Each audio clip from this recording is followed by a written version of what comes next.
행하고 행함을 저지르면서도 자기 즐거움과 만족을 위해서 살아갈 것입니다.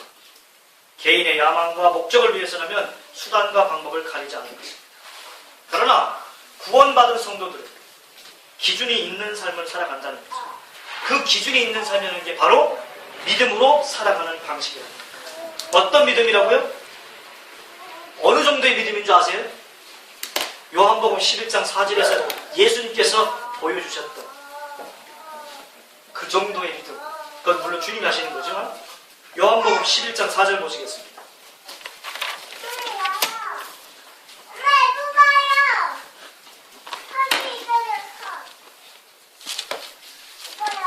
자, 요한복음 11장 4절은 어떤 병자에 대한 해석의 문제죠. 제자들은 이 죽을 병이 든 사람이 부모의 죄 때문인지 그 자식의 죄 때문인지에 대해서 얘기합니다. 장애인이 태어납니다. 이 장애인이 부모의 죄 때문인지 자식의 죄 때문인지 누구의 죄 때문인지 그 문제거든요. 제자들의 관점은 그런 인과 응고의 관점으로 이 사건을 바라보는데 예수님은 어떻게 해석하시냐? 4절에 보시겠습니다. 예수께서 들으시고 이르시되 이 병은 죽을 병이 아니라 하나님의 뭘 위함이라고요? 하나님의 영광을 위함이요. 하나님의 아들이 이로 말미암아 영광을 받게 하려 함이에요. 지금 남의 자식이라고 말 대충 하면 안 되죠, 예수님. 이렇게 대들 수 있어요. 그런데 예수님은 정확하게 말씀하셨습니다. 이 자식의 병은 이 자식이 잘못된 것도 아니고 이 자식이 부모가 죄가 있어서가 아니라 하나님의 영광을 위해서 이 자녀가 장애인으로 태어납니다. 병들어 태어납니다. 하나님의 영광 때문이다. 여러분 이렇게 말할 수 있겠어요? 물론 1대1로 적용하지 마세요. 아무한테 가갖고 장애인한테 가서 그거 하나님 영광이라고 장애인 태어나고 감사하세요. 이거는 또 아니죠. 조심하셔야 되겠고 근본적인 관점을 얘기하는 겁니다. 어떤 믿음의 삶을 살아야 하는 거예요? 의인들, 우리 그리스도인은. 아하, 하나님의 뜻이 있기에 나에게 이러한 고통과 고난과 환난도 허락되는 것이구나. 하나님이 나에게 허락해 주신 것이구나. 하나님이 나한테 허락해 줬다면 이거는 영광인가는 거죠. 지금 내가 겪고 있는 이 고통, 그게 뭐겠습니까? 다 다르죠. 여러분이 겪고 있는 그 어려운 고난 다 다릅니다. 그래서 여러분이 겪고 있는 그 문제가 가장 큰 문제인 줄 알고 기도하면 사실 겁니다. 아마도 거의. 그런데 문제는 베드로전서 5장 7절에 나오듯이 그 어려움을, 그 고통을, 그 신음을 누가 안다? 하나님이 알고 계시다는 거죠. 왜요? 하나님이 하나님의 뜻 가운데 허락하신 것이기 때문에. 왠데요? 그 이유까지 다 알려고 하신 거죠. 그게 이제 그 기대를 하면 이제 젖모르는 거예요. 그러면 이제 무당 기독교 되는 거예요. 좋은 영성 좋은 권사님이 있는데 가보자. 아주 신령한 목사님이 있는데 왜 나한테 이런 문제가 있다고 그냥 찾아보자. 그게 이제 무당으로 가는, 미신으로 가는 기독교가 되는 거예요. 뭐 하는 건데? 다 알고 싶은 거지. 나한테 왜 이런 문제가 생겼는지, 나한테 왜 이런 상황이 벌어졌는지 원인을 추적해서 찾아보고 싶은 거지. 우리 인간은 늘 원인을 분석하고 파헤쳐서 찾아내고자 하는 그 죄악된 본성이 있기 때문에. 나한테 왜 이런 문제가 있을까? 모르면 어떻게 할 건데? 다 모르면 어떻게 할 건데? 하나님이 허락하셨다면 어떻게 하실 거예요? 내가 원하는 때에, 내가 원하는 방식으로 하나님의 권능과 기적을 베풀지 않을 수 있습니다. 아니 어쩌면 좀 더 정확히 말하면 하나님은 여러분에게 거의 보이는 기적을 베풀지 않을 가능성이 아마도 높을 것 같습니다. 그런데 기억하십시오. 하나님의 허락 없이는 참새 한 마리도 떨어지지 않습니다. 이거 믿으십니까? 하나님의 허락이 없으면 참새건 꽃이건 아무것도 떨어질 수가 없어요. 그렇다면 하나님께서 나에게 이런 고통과 고난을 주온다. 나에게 지금 이런 이 고통과 환난과 어려움이 있다. 이거는 하나님의 계획 속에 허락된 것이 아니면 이루어질 수 없는 겁니다. 여러분 살면서 분명히 내가 그리스도인으로 살아간다고 몸부림을 치지만 그렇게 해도 이익이 없는 삶일 때가 많을 겁니다. 믿음으로 살아본다고 하지만 오히려 더 손해보는 것 같고 힘들 것 같다는 생각이 들 수 있을 것입니다. 당하고 지는 것, 남한테 지는 것, 손이 당하는 것이 손해만 보는 거 아닌가라는 생각이 들 수 있을 것입니다. 그냥 불법을 좀 행하고 거짓을 좀 행하고 그렇게 살아가는 것, 스펙을 더 쌓고 좀 더 인맥을 더 쌓고 돈을 더 많이 가지고 있는 것, 이게 더 사람들한테 덜 무시받고 내가 좀 대우받는 길이지 않을까, 그런 생각이 아마 여러분 목구멍까지 올라오실 겁니다. 아니 지금 어떤 분들은 눈 알속에까지 들어와가지고 그게 사라지지 않겠까, 그런 유혹이 올 수 있습니다. 내가 저 사람들이 날 무시하는 이유가 내가 지금 힘이 없고 내가 지금 스펙이 약하고 내가 권리가 없어서 그런가 본데, 안 되겠다. 내가 스펙을 더 쌓고 권리가 더 쌓아야 되겠다. 그래야 사람들이 날 안 무시하지. 안 되겠네. 이런 생각할 수 있습니다. 예배는 그저 소모품일 수 있는 거죠. 하나님은 도대체 하나님은 내 고통과 내 신음에 귀를 기울이시는 거야? 아닌 거야? 이런 생각이 들 때도 있을 것입니다. 세상으로부터 내가 지금 짓밟히고 있는데 하나님께서는 도대체 기적을 베푸시는 거야? 도와주시는 거야? 마는 거야? 뭐야 이거? 이런 생각이 들 수 있다는 겁니다. 마치 지금 스데반의 상황처럼. 그래서 낙담할 수 있습니다. 패배의식에 사로잡힐 수 있습니다. 두려울 수 있습니다. 그래서 나름의, 여러분도 유대인들처럼 자기 나름의, 소위 말하면 죄송합니다, 여러분만의 잔머리를 가지고 행동할 수 있습니다. 목회자도 마찬가지입니다. 목회자.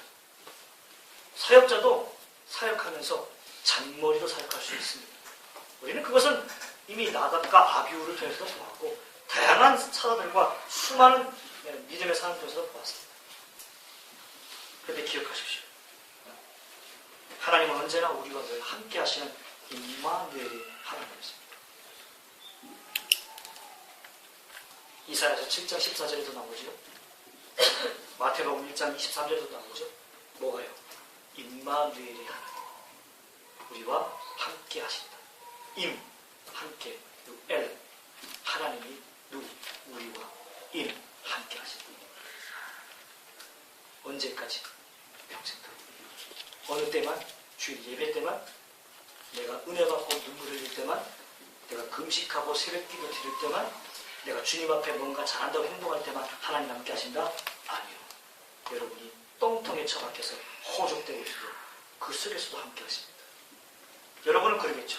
왜 하나님이 나하고 함께 하시지 않는가? 아닙니다. 이스라엘 백성들이 그럽니다. 하나님, 우리가 애굽에서 이렇게 고통받고 있는데 왜 주님은 가만히 계십니까? 아닙니다. 하나님은 이미 일하고 계셨습니다. 모세를 훈련시키고 준비시키셨습니다. 보이지 않았을 뿐.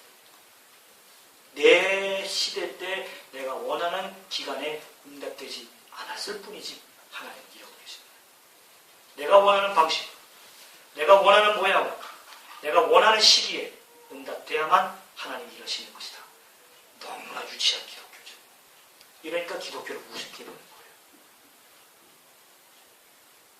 그보다 더 지혜롭고 그보다 더 광대하신 분이 하나님이십니다. 어떤 하나님? 지금도 앞으로도 함께 하신, 여러분과 함께 하시는 하나님, 그분이십니다. 그럼 누가 승리자입니까? 바로 하나님이 함께 하시는 스데반, 하나님이 함께 하시는 우리가 승리자인 거죠. 눈앞에 보이는 열매가 없을지라도, 내가 원하는 기도가 응답되지 않을지라도, 내가 원하는 모양의 상황이 벌어지지 않을지라도, 아니 하박국 선지자가 보았던 것처럼 지금보다 더 많은 고난과 지금보다 더 많은 어려움이 있을지라도, 지금보다 더 많이 일이 잘 안 풀릴지라도 하나님이 나와 함께 하시면 내가 승리자인 거죠. 우리가 승리자인 겁니다. 이 사실로 인하여 여러분이 늘 감사하시며 넉넉함을 가지고 나갈 수 있기를 예수님의 이름으로 권면하고 소망합니다. 기도하겠습니다. 하나님 아버지, 오늘 우리가 스데반 집사의 이 상황을 보면서 많은 고민이 듭니다. 기적과 표적을 베푸실 때는 언제고, 막상 죽을 때가 다가오니까 아무런 응답도 안 하시고 그대로 내버려 두시는 하나님을 볼 때 참 황당하고 진짜 두렵고 좌절까지 느껴질 정도의 상황에 올 수 있음을 고백합니다.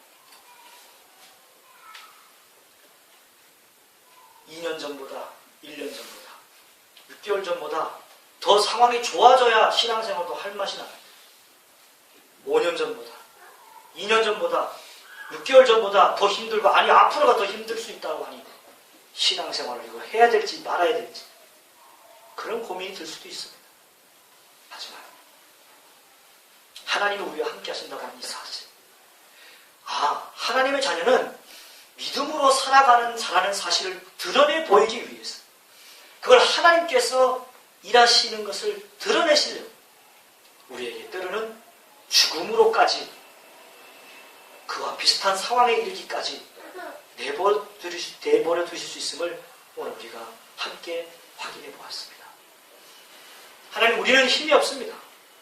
하나님, 우리는 견딜 능력이 없습니다. 우리는 스데반처럼 천사의 얼굴로 할 수 있는 여유가 없습니다. 그러니 주님이 우리의 믿음을 시작하셨고 완성하실 것이니 우리의 믿음을 주께서 견고히 이끌어 주시고 보호해 주시옵소서.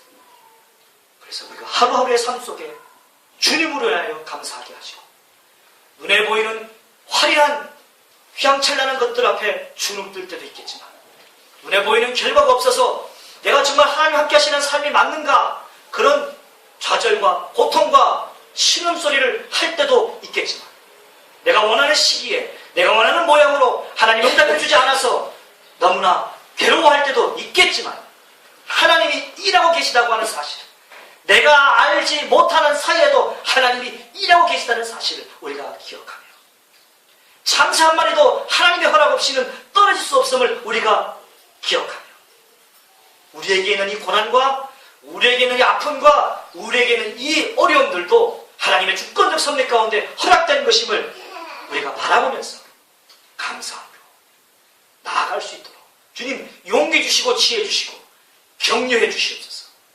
예수님의